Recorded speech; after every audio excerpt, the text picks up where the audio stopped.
मैं पहली बार मुखातिब हो रहा हूं, मिल रहा हूं। 2 दिन से अपनी ये बैठक विश्व हिंदू परिषद हरियाणा प्रांत की पूज्य स्वामी ज्ञानानंद जी के इस आश्रम में चल रही है। एक विशेष दौर है जिस दौर से विश्व हिंदू परिषद गुजर रही है, और इस दौर में होने के कारण से यह बैठक बड़ी महत्वपूर्ण हो जाती है। विश्व हिंदू परिषद की स्थापना को 60 वर्ष पूरे होने जा रहे हैं। जन्माष्टमी 2023 से जन्माष्टमी 2024 तक हम विश्व हिंदू परिषद का 60 पूर्ति वर्ष मना रहे हैं। संपूर्ण देश में बहुत बड़े बड़े लक्ष्य तय किए जा रहे हैं, और पिछले 1 वर्ष में जो परफॉर्मेंस रही है कार्यकर्ताओं की, उसको देखकर साफ लगता है कि हम उन लक्ष्यों को पार करेंगे और एक मजबूत हिंदू समाज बनाने में विश्व हिंदू परिषद सफल होगा। अभी हमने विश्व हिंदू परिषद की रिकॉर्ड मेंबरशिप पूरे देश में की है। लगभग 75 लाख लोग सक्रिय तौर पर विश्व हिंदू परिषद से जुड़े हैं। जन्म शताब्दी वर्ष में हमारा टारगेट 1 करोड़ का है। इसी तरह से हरियाणा के अंदर भी बहुत बड़े लक्ष्य इस बैठक में तय किए। हरियाणा में विश्व हिंदू परिषद ने कई प्रकार की उपलब्धियां प्राप्त की। मेवात में हिंदू का जीना मुश्किल था। अब उसी मेवात के अंदर हिंदू स्वाभिमान से रहता है। अब हमारी लड़कियों को उठाना, उनके साथ छेड़खानी करना, यह लगभग बंद हो गया है। गौ हत्या का तो वो विचार भी नहीं कर सकते। माइनॉरिटी में होते हुए भी विश्व हिंदू परिषद के प्रयास से आज मेवात में हिंदू समाज मजबूत हो गया। खुले में नमाज संपूर्ण विश्व के लिए चुनौती है।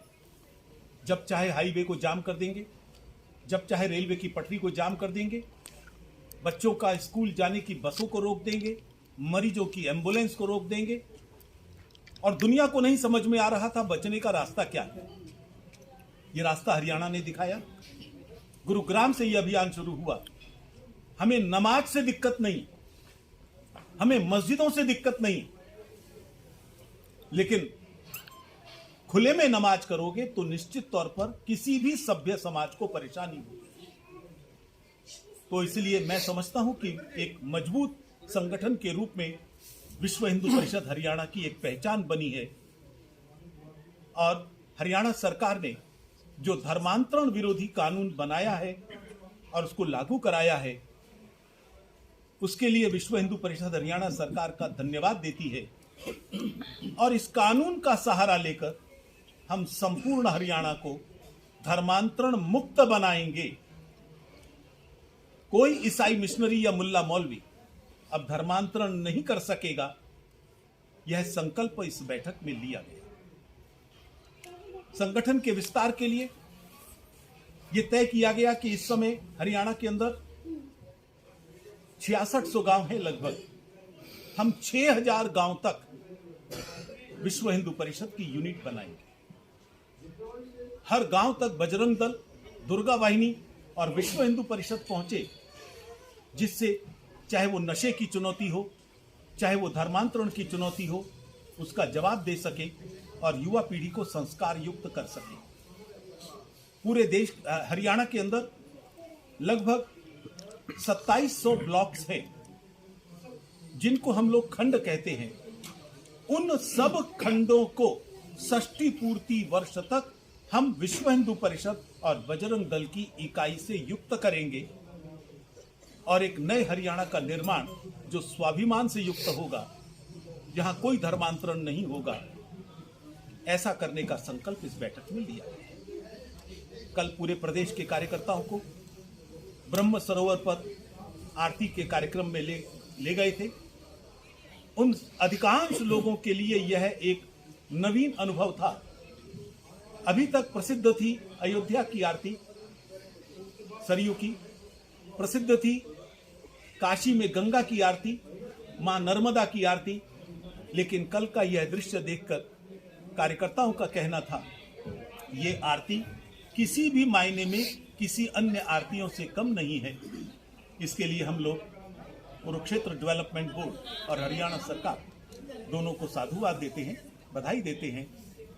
ये उत्तम प्रयास उन्होंने किया और ये तीर्थ क्षेत्र का एक तीर्थ क्षेत्र के रूप में विकास किया, ये हम सब के लिए गौरव का विषय है। अब आप लोगों को कुछ पूछना है तो गांव तक इकाइयां हैं।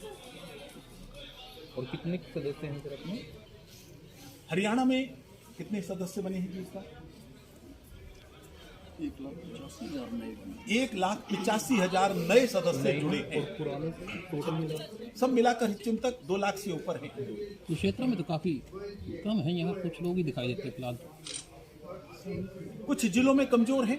कुरुक्षेत्र गांव के अंदर हम बड़े मजबूत हैं और कुरुक्षेत्र में लोग दिखाई कम देते हैं लेकिन हैं बहुत ज्यादा, क्योंकि 6,800 तो इन्होंने अभी मेंबर बनाए हैं और यहाँ का विश्व हिंदू परिषद हरियाणा के मजबूत विश्व हिंदू परिषद में से है।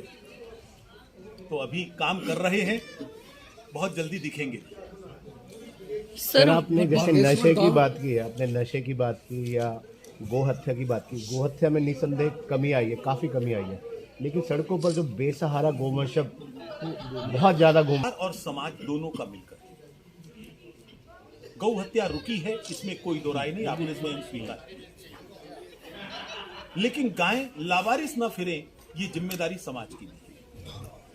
इसलिए हमने अपील की है समाज से, ये परंपरा बंद करनी चाहिए कि दिन में गाय को छोड़ दिया और सुबह और शाम दूध के समय गाय को बुला लिया। दूसरा कारण है गौशालाओं की कमी। हम गौशालाओं का अधिक से अधिक निर्माण करें। विश्व हिंदू परिषद ने तय किया है कि हम हर ब्लॉक में एक नई गौशाला और खोलें, जिसके कारण से ये समस्या खत्म हो सके। और हरियाणा सरकार से हमने एक योजना रखी है जिसको हम कहते हैं गौ अभयारण्य। जंगल का ऐसा क्षेत्र विकसित किया जाए जिसके अंदर गायें निर्भय होकर घूम सकें। सरकार और समाज मिलकर ऐसी गाय या ऐसा गौवंश जो बेसहारा है उनको हम वहां पहुंचाएं। गौशालाओं में रखने की एक सीमा है, तो इसलिए वो गौवंश वहां पर जाए। सरकार ने एक सैद्धांतिक सहमति व्यक्त की है, उम्मीद है इस योजना से भी आगे बढ़े। आपके गौ तीसरा एक काम हमने और किया है। गाय को लोग लावारिस क्यों छोड़ते हैं? क्योंकि गाय की उपयोगिता नहीं ध्यान में आती। केवल दूध देना ही गाय का काम नहीं है। गौवंश का गोबर, गौवंश के मूत्र से बनने वाली औषधियां या अन्य प्रकार के कीटनाशक जो खेती के लिए बहुत उपयोगी हैं, ऑर्गेनिक खेती, इन सब का किस प्रकार से प्रसार हो सके, विश्व हिंदू परिषद इसके लिए भी प्रयासरत है। और जिन प्रांतों में हमने सफलता हासिल की है, पड़ोस में लगते हुए हिमाचल प्रदेश, वहां बड़ी संख्या में ऑर्गेनिक खेती होती है जो गोबर से बनने वाली खाद से होती है। वहां पर आवारा फिरने वाला गोवंश, उसकी संख्या एकदम इसी कारण से गिरी है। तो ऐसा एक मल्टी डायमेंशनल टास्क हम लोग करने का सोच